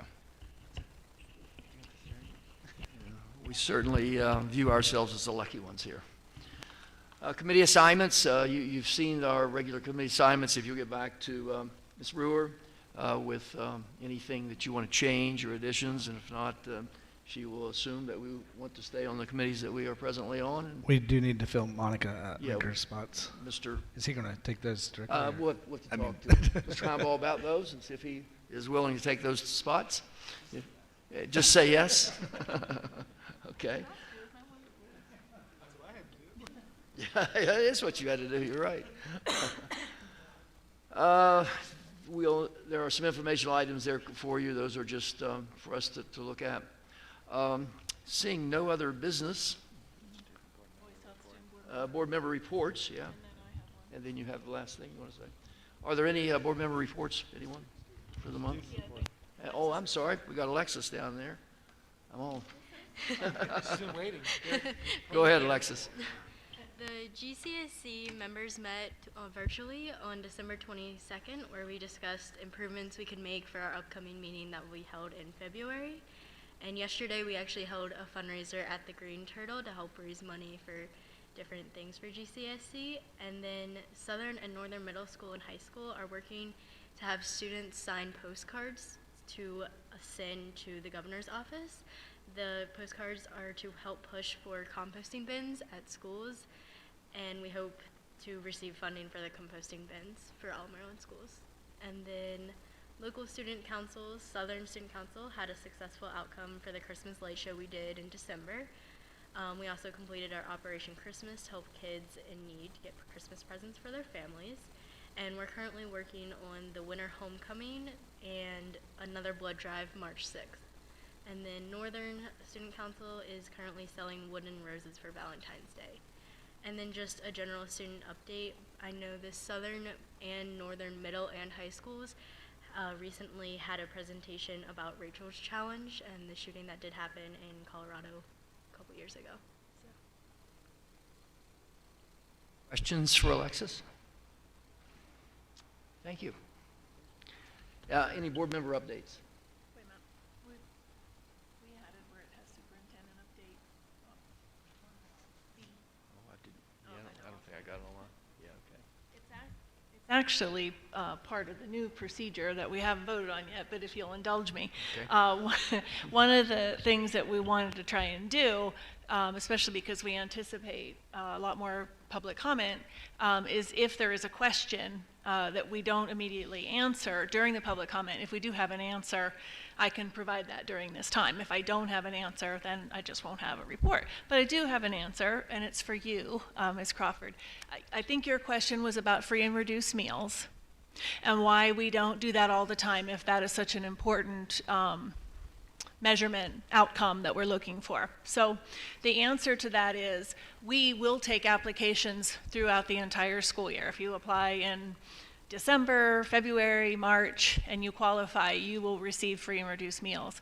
But everything has to have a cutoff. Our cutoff for enrollment is September 30, and that's the count, as they discussed earlier. They use it if we get more students or if we lose students. So the cutoff for the free and reduced meals is October 31st.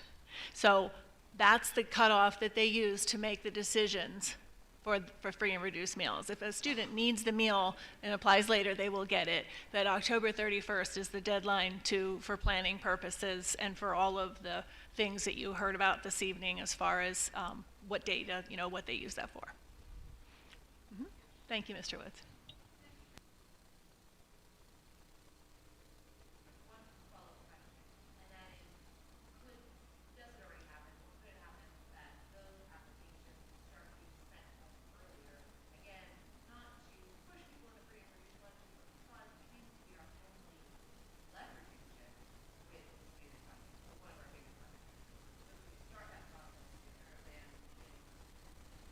Right, and so noted. I'll have to speak with my supervisor, but I know we do try and start as early as possible, like we have them at the fair.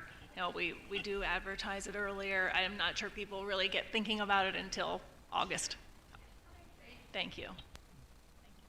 Sure. So, now maybe board member updates. Are there any updates by anyone? Okay. All right, thank you. Hearing none. Okay.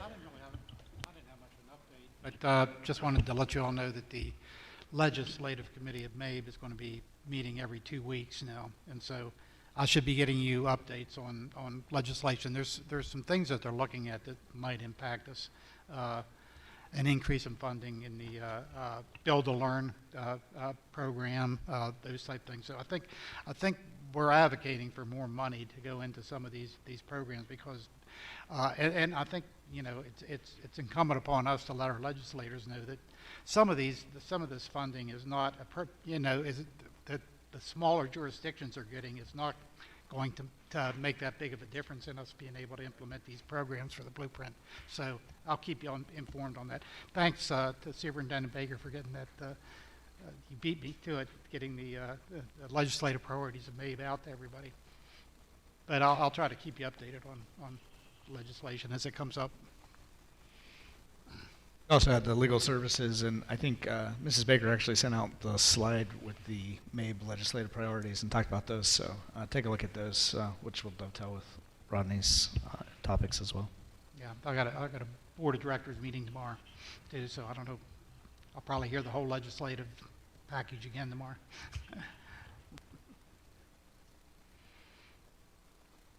That's it. Anyone else? Okay. Welcome to Jason. We have recessed from executive, so we will be going back to executive session. which time we'll finish a couple of items there. Thank you so much for coming. We appreciate that, and we'll see you again on the 14th of February.